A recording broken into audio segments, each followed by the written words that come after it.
Happy Thanksgiving, everybody. It's yours truly, Brandon Rutherman, coming to you from the humble abode that is my home. And welcome once again to the Selection Saturday Kickoff Show, brought to you on both Facebook and YouTube. We hope that you and yours have a very happy and healthy Thanksgiving filled with fortifications of family, food, and football. College football, that is. It's rivalry week. And we are going to serve up the appetizers well in advance of the main course that comes your way this Saturday, which will be highlighted by perhaps the biggest of the big ones, Ohio State and Michigan. Who am I picking? You'll just have to tune in to find out on Saturday.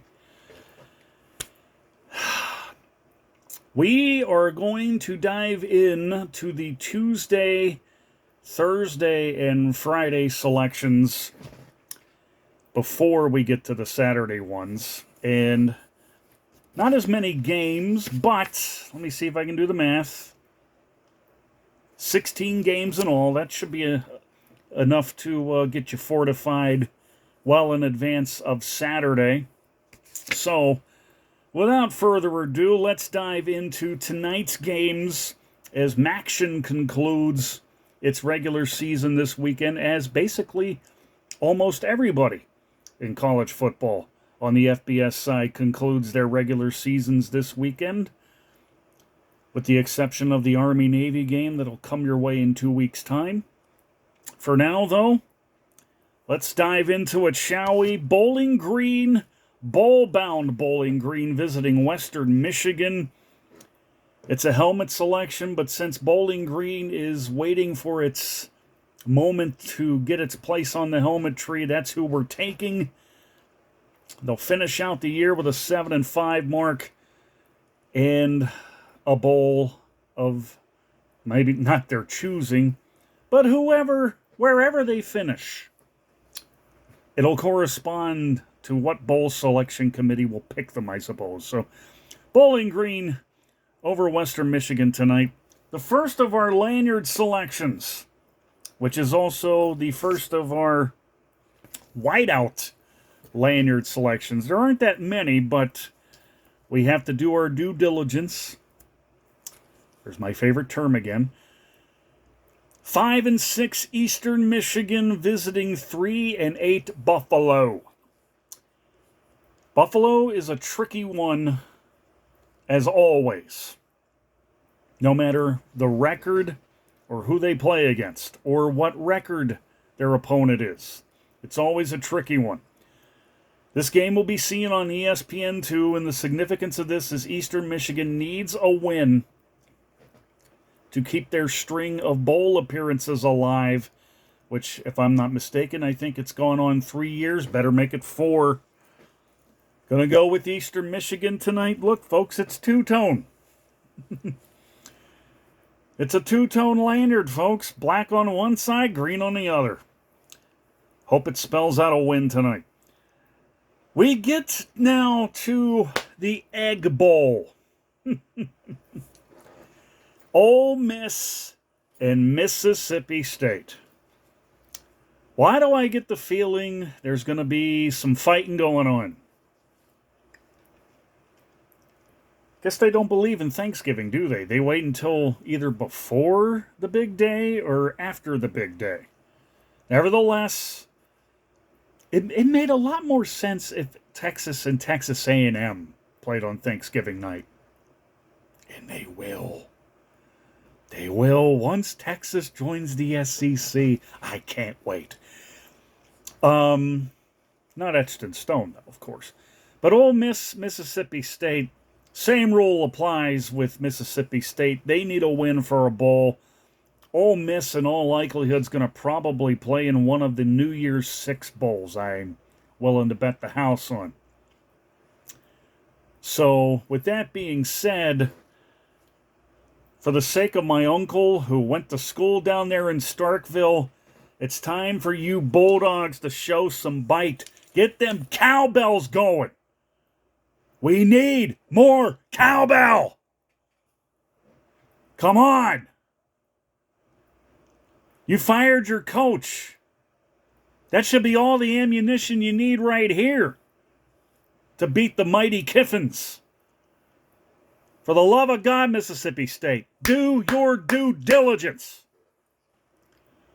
Taking Mississippi State Thanksgiving night. Now we get to the Friday slate. Another whiteout selection. No Lander to correspond with it. Ohio and Akron. Ohio should win this one easily. They're 8-3. Akron. Last time we get to pick one of their games this year. Double-digit losses, I fear, for the Akron Zips. We get now to a lanyard selection with Miami and Boston College, both 6-5, both go into a bowl game. This one's up at Chestnut Hill. If this were Miami, I would take Boston College. Instead, I'm taking Miami to beat BC, and I'm hoping this is the last time I get to wear this lanyard. So, taking Miami over Boston College. Toledo and Central Michigan. Toledo, I believe, has won, let me see if I get this right, 10 straight wins.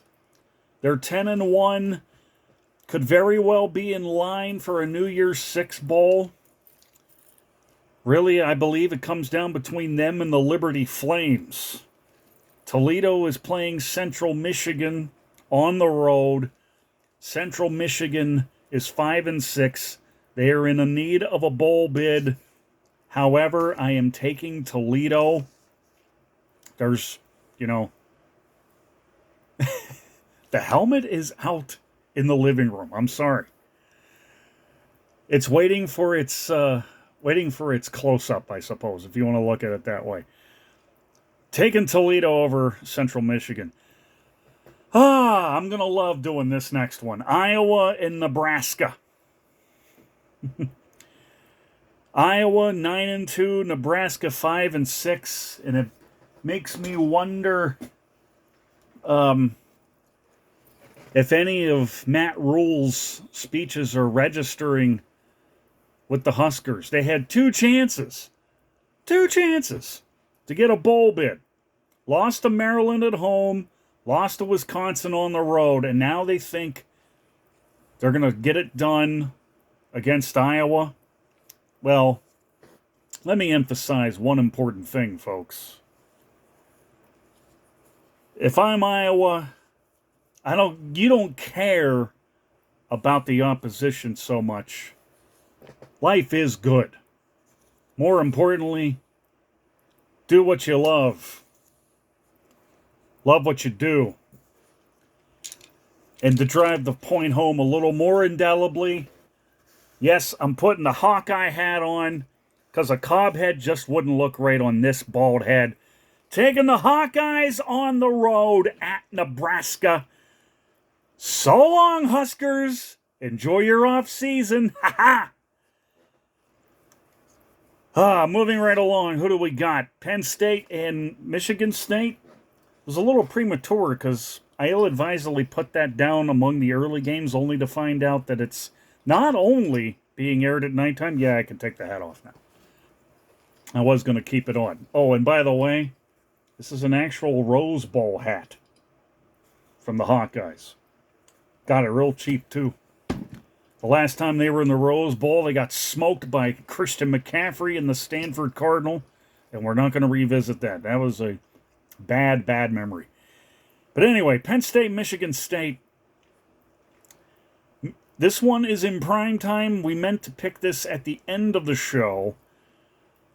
And then I come to find out they're playing this thing at Ford Field, which is not only home to the Quick Lane Bowl, not only the home of the Mid-American Conference Championship game, which will be played next week between Toledo and Miami of Ohio,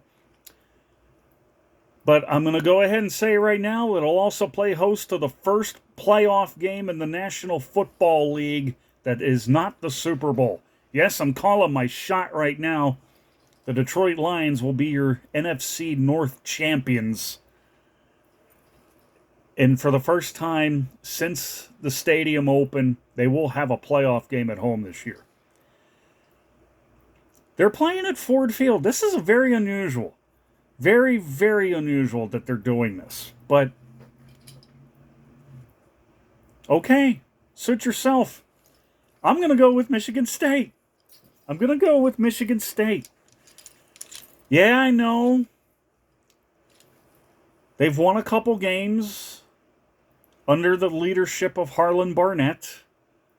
Penn State at 9-2, really with not too much else to play for, except placement and perhaps a spot in the New Year's Six, which could range anywhere from the Citrus Bowl to the ReliaQuest Bowl, and there's one other bowl whose name I can't think of right off the top.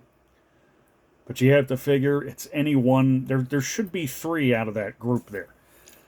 Michigan State, though, this is their Super Bowl right here. The season will end after that one.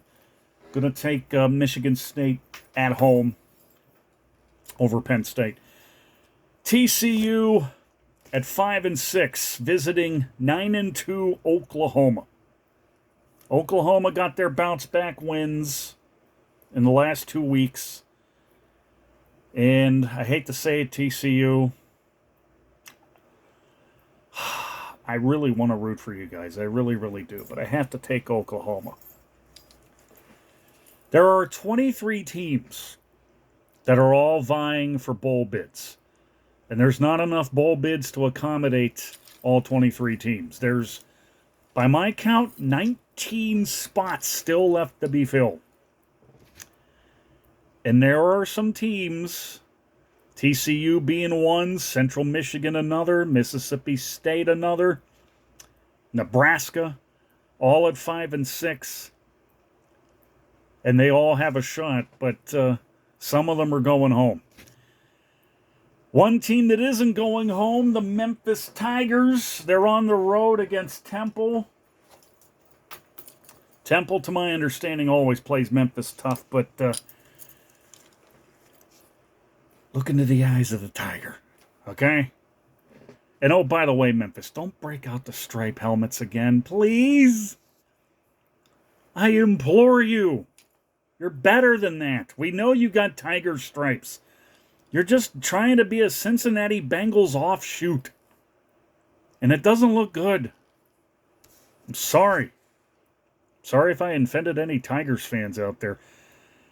Texas San Antonio at 8-3, visiting Tulane. Another team that could find themselves in that New Year's Six with a Toledo. And who was the other one I was thinking of? Liberty? Yes.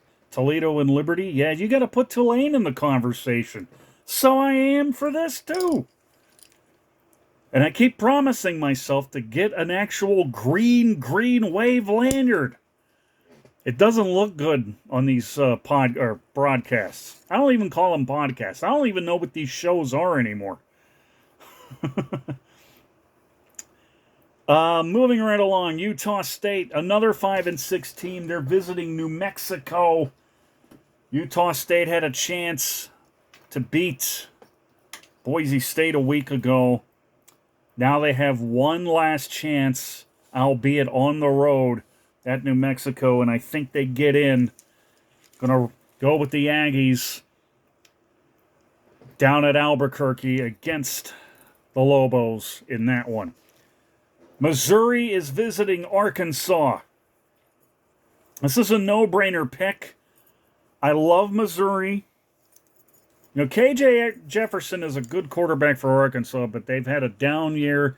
I'm expecting a coaching change might be happening for the Razorbacks. It sucks that we're not going to put them on the tree this year for bowl season. So to compensate for it, we got their white one up for the whiteout. But for Missouri, I'll tell you what, they've earned a lot of respect from me. Being put through the ringer of a conference schedule and coming out on the other side looking their mighty best right now. Yeah, they may not be Georgia, they may not be Alabama, They may not be LSU, but they've done very well for themselves to get to where they are right now. And I'm confident that this is a team that's going to be a force as long as the core of their offense, and for that matter, Eli Drinkwitz remains head coach.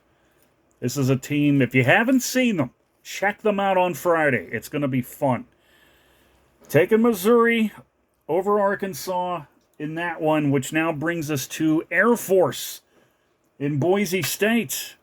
Air Force continues to fall. Boise State continues to surge. And they'll finish the season with a win on the blue turf. Yeah, that doesn't look good here. Let's flash some orange, shall we? There we go. Going to take Boise State at home over Air Force. 2 more games to pick from. We got Texas Tech and Texas. Texas Tech 6-5, bowl-bound Texas 10-1. They're likely going to end up in a New Year's Six bowl themselves.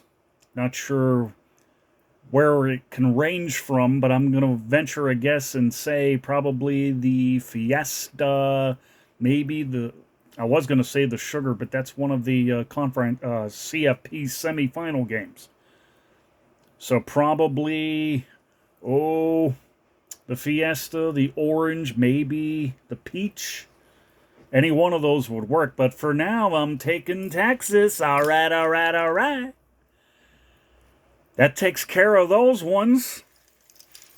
Now I got the dubious distinction of doing my due diligence as only I can, because it's time for Oregon and Oregon State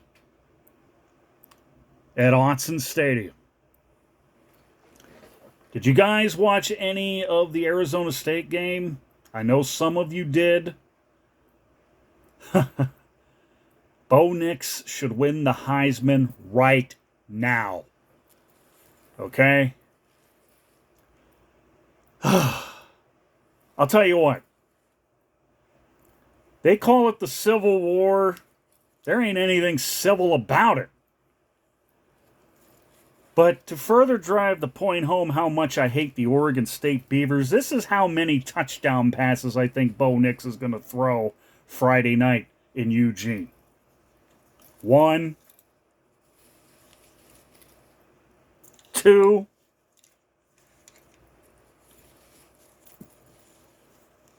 3, 4. 4 more touchdowns. 4 more touchdowns over Oregon State. They'll win in a rout. The ticket will be punched for the Pac-12 championship game. And Washington, we're coming for your asses. That's going to do it for this edition. Yeah, can you tell I'm fired up? Better believe it. That's going to do it for this edition of the Selection Saturday Kickoff Show. We will be back on Saturday for the big ones, as Rivalry Week rolls on with the Iron Bowl, Michigan and Ohio State, and so much more. Until then, from all of me to all of you, it's BR signing off for the Selection Saturday Kickoff Show. Have yourselves a great one, and happy Thanksgiving, everybody.